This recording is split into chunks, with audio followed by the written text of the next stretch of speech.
All right, this is part two, and man, I gotta really focus on this microphone button.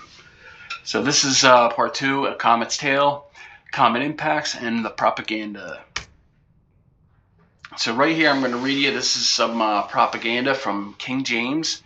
There was a comet, and this is the era that we're going to be focused on is 1618, the early 1600s, the mid 1600s. And then the times leading up to it. But this poem was sent around because this comet was in the sky, and King James did not want people to freak out. And so I am not, I can't speak Shakespeare, so bear with me when I'm reading it. Ye men of Bretagne, wherefore gaze ye so upon an angry star, when as ye know, the sun shall turn to darkness, the moon to blood, and then 'twill be too late for to turn good. So he's basically saying that this isn't a blood moon. The moon didn't turn blood. So don't freak out. Oh, be so happy then while time doth last, and as to remember doomsday is not past.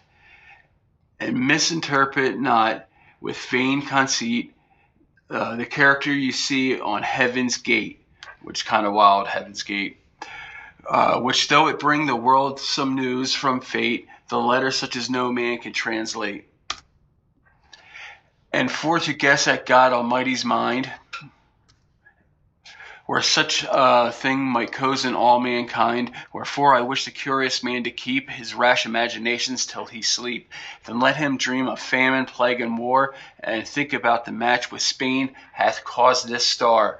Or let them think that if their prince, my minion, will shortly change, or which is worse, religion, and that he may have nothing else to fear, let him walk pause and meet the devils there. So there's lots of tension going on between the Catholics and the Protestants, and King James is a Protestant. I'm going to get into his story, how he became, because he's actually Scottish. He was born Catholic, but Spain is the big dog on the campus. So and he's basically saying, this isn't. No, don't worry, we don't need to go to war. But he's kind of talking a little trash too. And if he be a Puritan and scapes, Jesuits, salute them in their proper shapes. These jealousy I would not have a treason in him who fancy overrules his reason. Yet to be sure, it did not harm. 'Twere fit he would be bold to pray for no more wit, but only to conceal his dream, for there be those that will believe what he dares.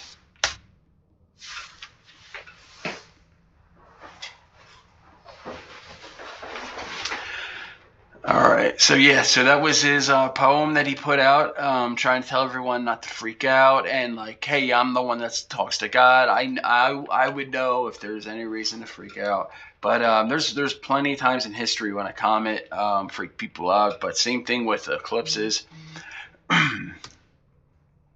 All right, so up until King James became king, and he wrote the most important book. Before that, the most important book was the Doomsday book, and that was actually written back in 1066 by William the Conqueror, and it was actually the Book of Judgment. And what he did was he just wanted, once he conquered England, he wanted to survey his empire.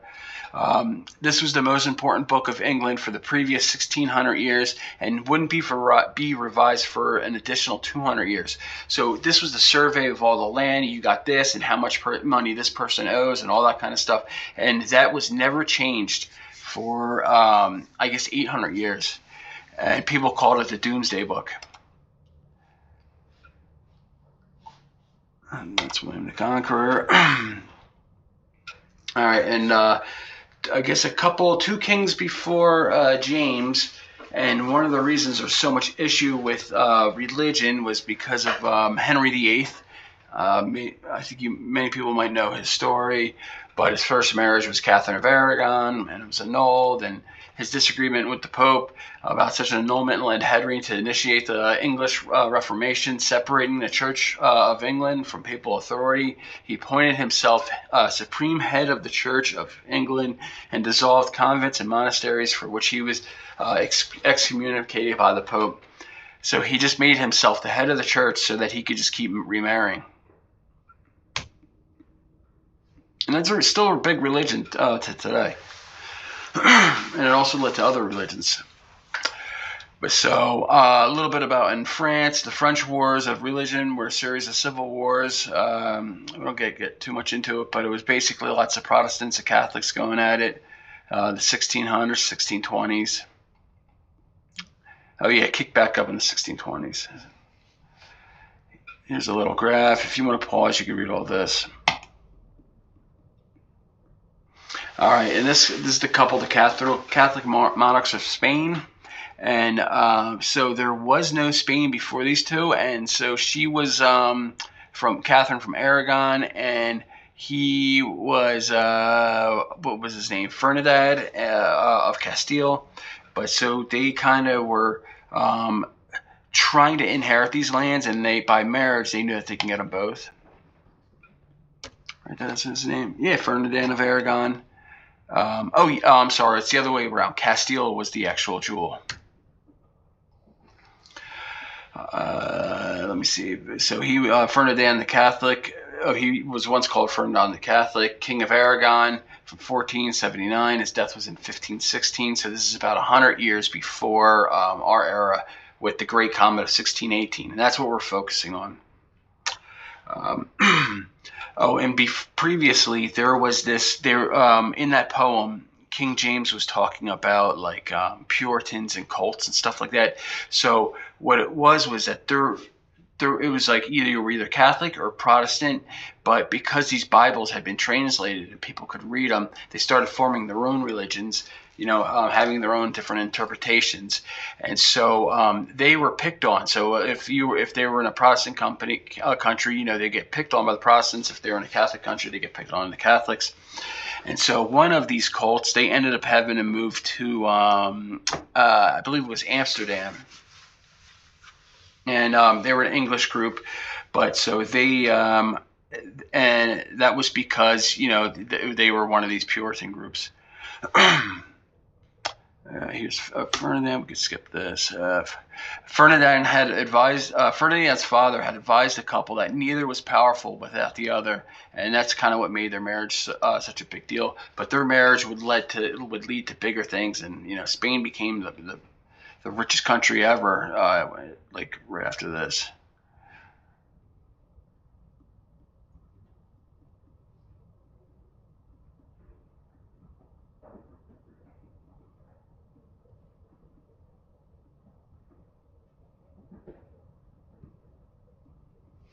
Oh, this is pretty cool. So that this couple, the Catholic monarch,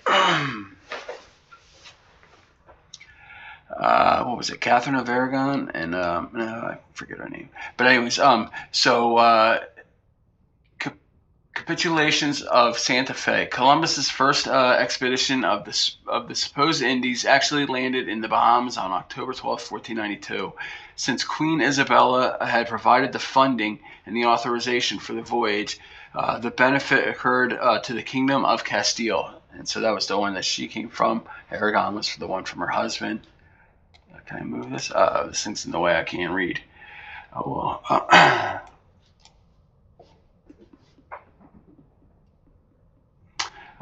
Aragon played some part in the discovery of the New World, but the Indies. So anyways, they're the reason Columbus was able to discover. And here's their empire right now.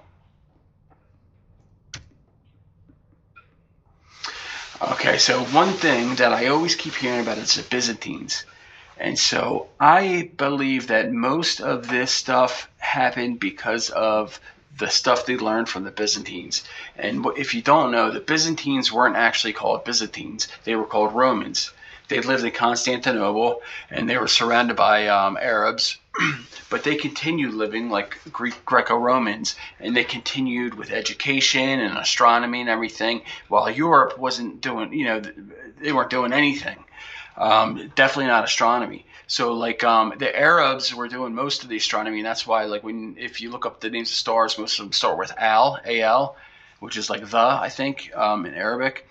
But so what happened was Constantinople eventually got run over or overrun, and so they had to flee, and most of them fled to they had to go somewhere Catholic because they were still Catholic. Like they went back to Italy, to Rome. That's where they were originally from. But it's so wild that there were still Romans. Like what is it, like 1,000 years later? They dressed like them and everything. But sometime before 1502, Andreas Palaiologos, the last exile claimant to the Byzantine throne of his house, sold his title and royal and imperial rights to Ferdinand. Those, however, never been made use of due to the doubtful nature of the deal. So he sold it. He's like, hey, you can have my kingdom if you can get it back, I think. But this just kind of shows the Byzantine influence, because I feel like the Byzantines are actually the reason why Columbus thought that he could sail around the earth. I actually have a talk about Columbus that talks all about that. But I think Columbus even could have been a Byzantine, or the child of a Byzantine. This is just a quote from Ferdinand the Catholic. The King of France complains that I have twice deceived him. He lies, the fool. I have deceived him 10 times and more. All right. So Isabel and Ferdinand had 7 children, and 5 of them who survived. So the big deal, the big ones, is Joanna, her title would be Queen of Castile, would end up marrying Philip the Handsome, mother of Charles V, the Holy Roman Emperor. I think he ends up being like the first Holy Roman Emperor, though, or the first of that era. And then the next one is Catherine Aragon, and she married the Prince of Wales, which led to end up being Henry VIII of England. And she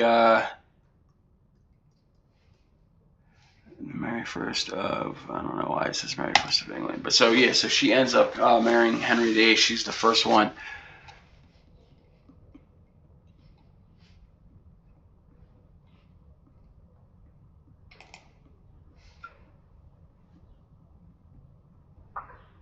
All right, and so Joanna, that was the other daughter. That was a big deal.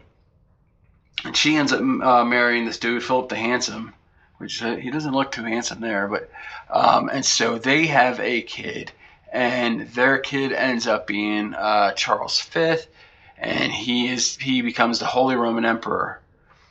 He's got a million titles: Austrian Archduke, Lord of the Netherlands, Duke of Burgundy, King of Spain, Italy, Sicily, Germany. So their marriage ended up being changing the world in a big time.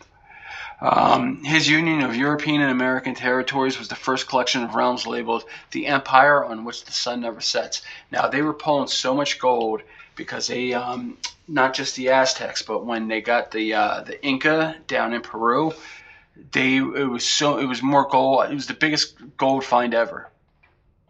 His allies, of course, was the Pope, and his enemies were Martin Luther, the Ottoman Empire, Barbary pirates, and the French.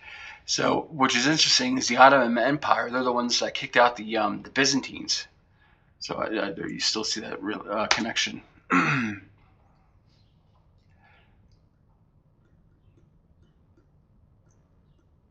So before the King James Bible had been written in English, most Bibles were Greek, Hebrew, Aramaic texts that were rewritten in Latin, which meant regardless of what language a scholar spoke, they were still capable of reading and writing the words of the Lord.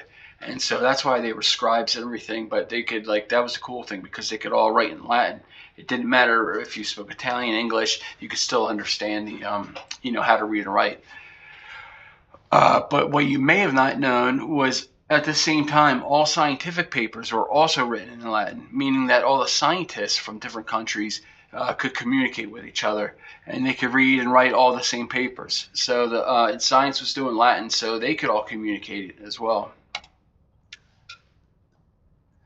Now, the Vulgate was the late 14th century translation of the Bible. It was basically the Bible that was being used before King James's Bible took over.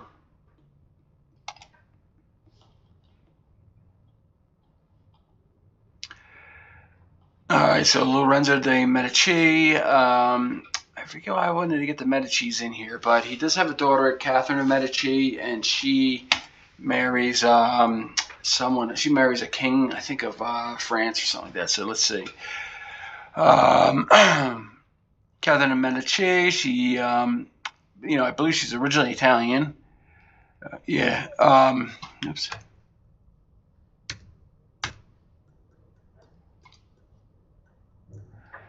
Of the Medici, and she became Queen of France from 1547 to 1559 by marriage to King Henry II. She was the mother of French kings, Francis, Charles, and Henry III, and a cousin to Pope Clement.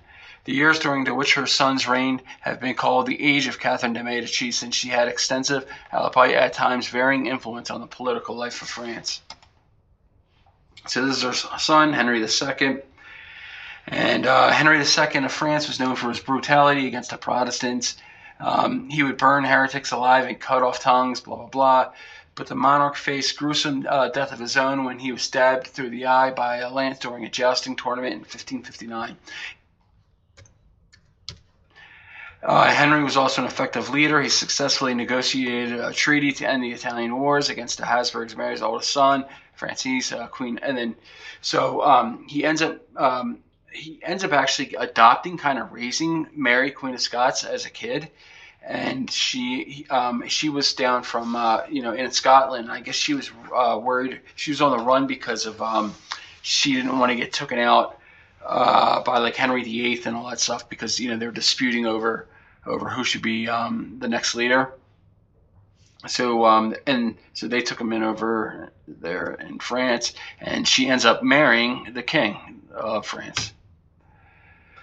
So here's Queen Mary of Scots, born in December 1542.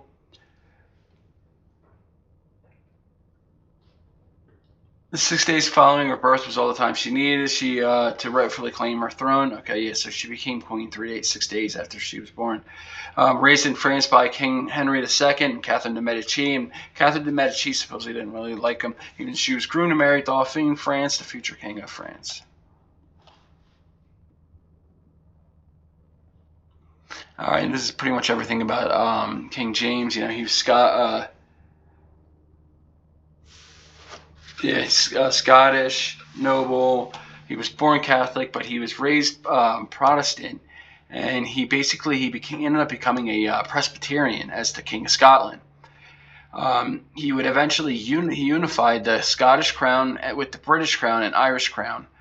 The ironic part is he replaced Queen Elizabeth, who was beheaded his actual mother. So under James, the golden age of Elizabeth literature and drama continued. So when he became king, writing was like a real big deal. And this was like when William Shakespeare was writing and everything. So he decided, basically, let's get a Bible so that everybody can read, and I want to have a Bible commission. So that was like one of his things he really wanted to get done. And this basically now replaces it's now the most important book in England since the Doomsday book. All right, so Catholics see the Great Comet of 1618, and they say, you know what, this is a sign. Our religion's a true religion. We should go to war. The Protestants see the comet, and they say, you know what, that's a sign from God. We should go to war. And so there was all this tension, and that comet in the sky was basically started the war, the 30 Years' War. So King James, he was worried for a reason when he put out that propaganda. This is the Catholic and Imperial side. So this is during the 30 Years' War. It was the Holy Roman Empire and Austria. I can't read because that thing's in the way. Emperors were the central power leading the Catholic forces. Spain supported the Holy Roman Emperor, and its own empire was a major league player. The Catholic League, a collection of German states and principalities that supported the emperor. Bavaria and other German states, some Germans sided with the Catholic cause. This is the Protestant side, Bohemia. The revolt in Bohemia sparked the war. Denmark, Norway intervened to support the Protestant cause, but their forces were defeated. Sweden became a major power in the war. Initially allied with the Protestant states. France, though a Catholic country, it allied with the Protestant side for political reasons to weaken the Habsburgs. The Dutch Republic fought for its independence and was allied with France and Sweden. Scotland and England contributed troops to support the Protestants' effort at different times. Transylvania, Saxony, and then German states, a variety of Protestant states. All right. Now, the King James Bible was innovated just before this comet of 1618, but there was another major innovation that happened, and that was in the science world, and that was the telescope. So this comet of 1618 is also the time of Galileo. And this is when the Catholics start going Copernican.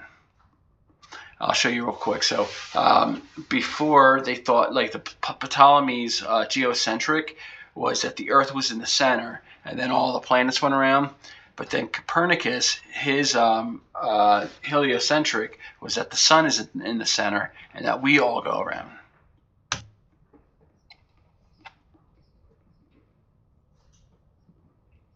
"16 years after Bruno's Roman Inquisition trial led to his burning at the stake." So this is only 16 years after Bruno was burned at the stake. And Giordano Bruno on February 17th, he was proposing that the stars are distant suns, and that these suns could have planets of their own, and these planets could possibly harbor life, and the communion can't possibly transform into the body of blood in Christ. For these, he was burned at the stake and became the first martyr for science.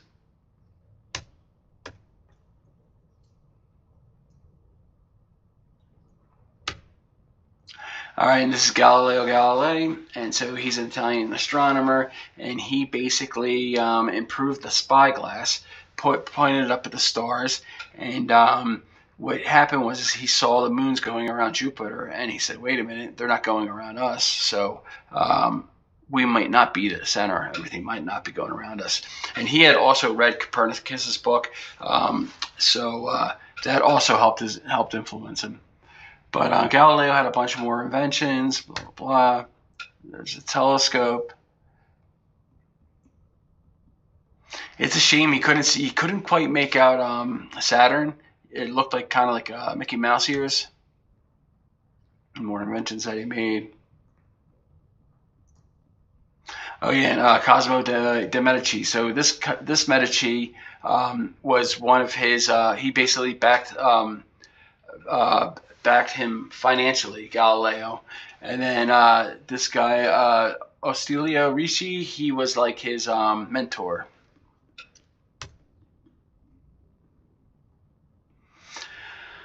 All right, so in 1616, Galileo basically says, like, hey, I'm not saying we're not the center of the Earth, but like, look through the telescope, see what you see. And so they ended up doing another Inquisition, Roman Inquisition on Galileo, and like basically he kind of didn't get out. He got out of it kind of.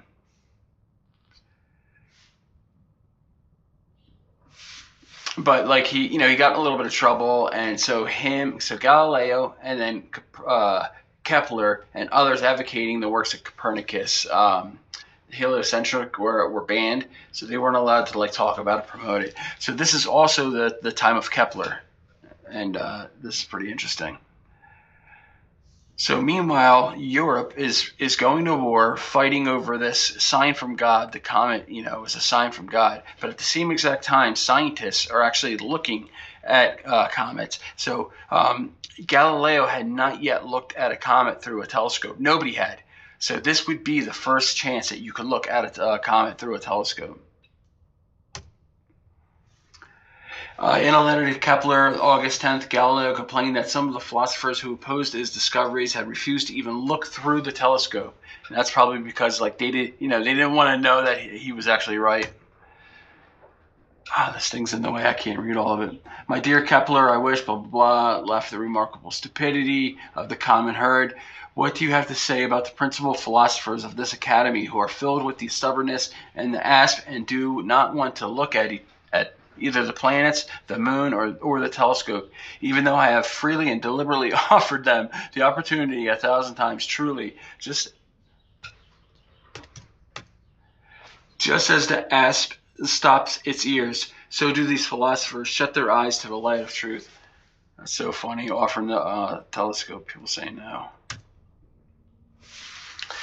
Now, while Galileo is doing all this science, as a Catholic, Kepler is also doing it as a Protestant. And so Kepler's religious view of the cosmos was that the sun, a symbol of God, was a source of motive force, a motive force in the solar system. And so he basically thought that the same thing, that the sun was at the center. Now, the big thing was Kepler ended up moving on this island, and this island's crazy. Wait till you hear about it. But he one thing he did while he was on there is you could actually right now you could count how many days, how long, or years it takes a planet to do a loop around the sun. So if you just mark where it's at, like today, and then you kind of track it over the years, or you could actually measure, like if you did like a month and you measured how many degrees the planet actually moved, you could actually figure out. But so what you do is you just count how long it's been by a year, and then it's it's like a really easy formula, Kepler's third law. Yeah, so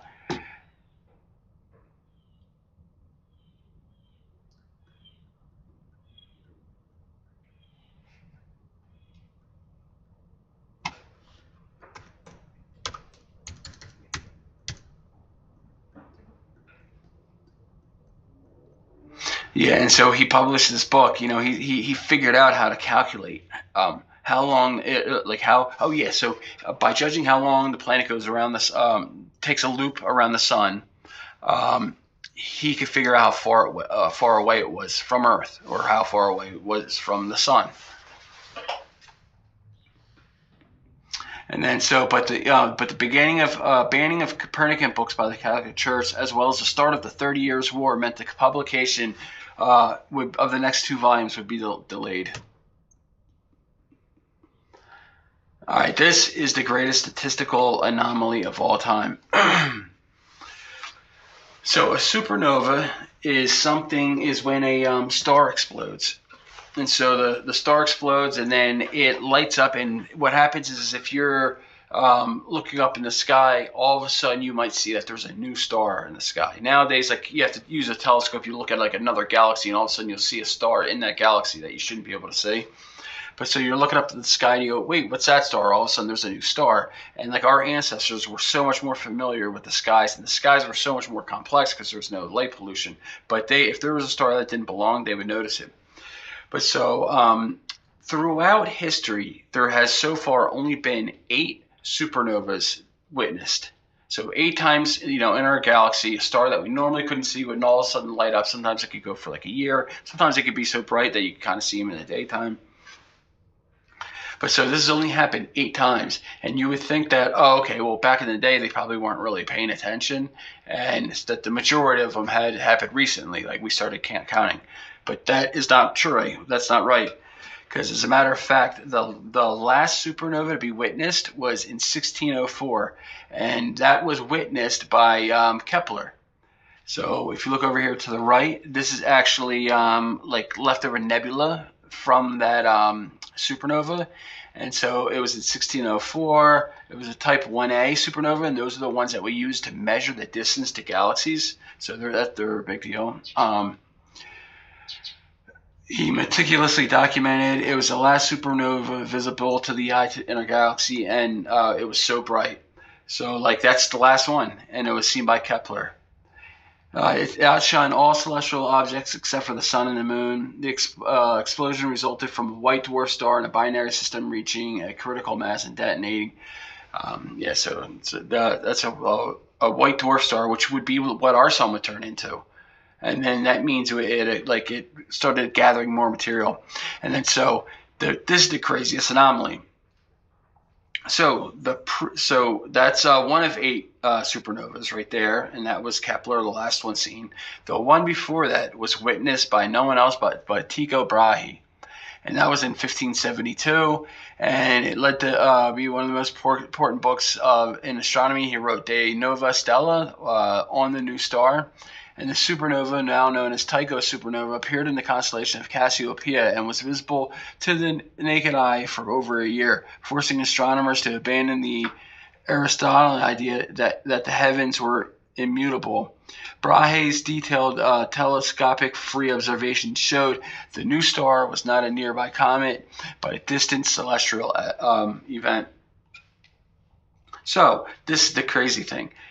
Tycho Brahe and Kepler end up teaming up on this island to work together because Kepler was really good with like theories and figuring things out, kind of. And Tycho Brahe was really good at recording data. He was really strict with recording his data.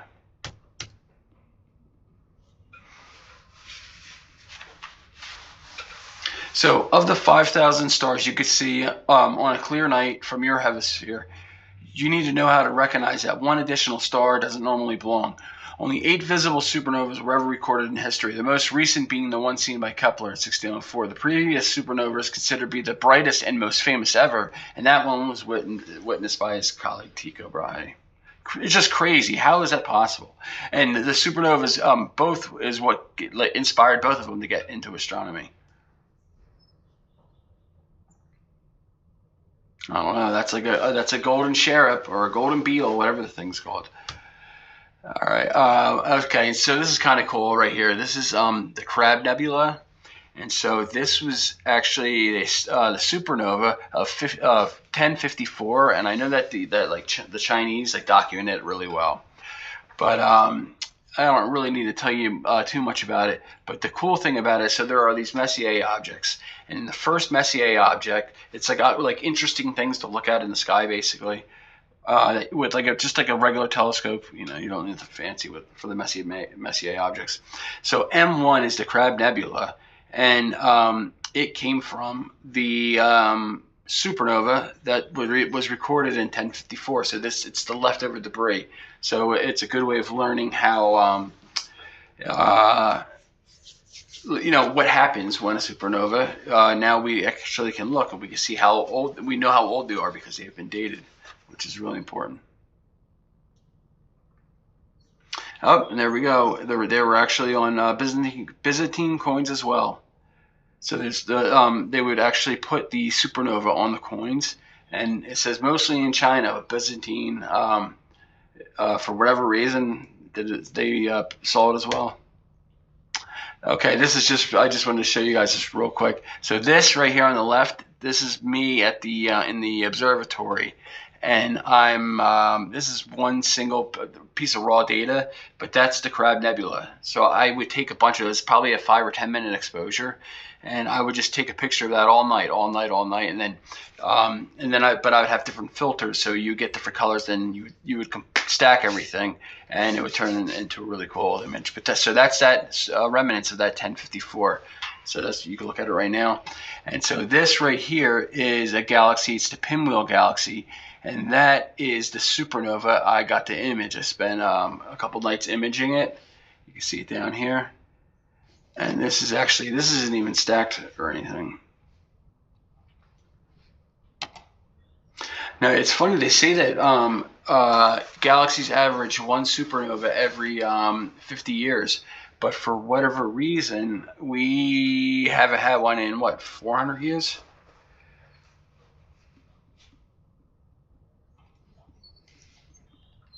And this is pretty cool. So people actually they mapped out the comet, the Great Comet of 1618, all the different constellations that went through. And now, so Galileo was actually in trouble when this comet of 1618 happened. And so what happened was he either got sick or he faked being sick, and he went back to like the country house or whatever, and claims he did not look at the comet, the comet of 1618, the first comet you could look at through with a telescope, right? So that's what he claims, but he ends up getting in this debate, and it's the controversy over the comets of 1618, and so that I believe actually get Galileo was the wrong one, but Galileo originally tried to debate him using one of his students' name, but then I think maybe it ended up getting into person, and he just Galileo just said it was me, but he never admitted to using the telescope. He said, "Oh, I didn't look at him. I didn't look at him."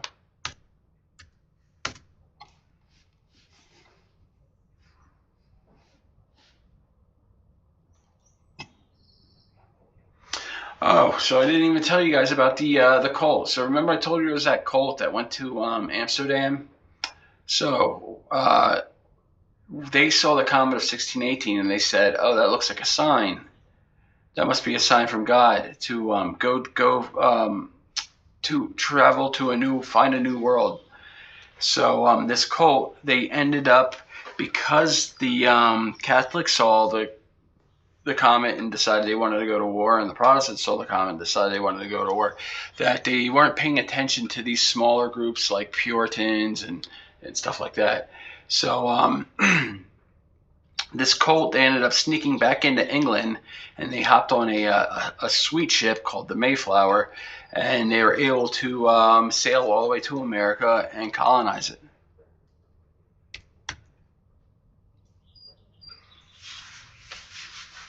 Pretty cool. A lot of things happened just because of a comet.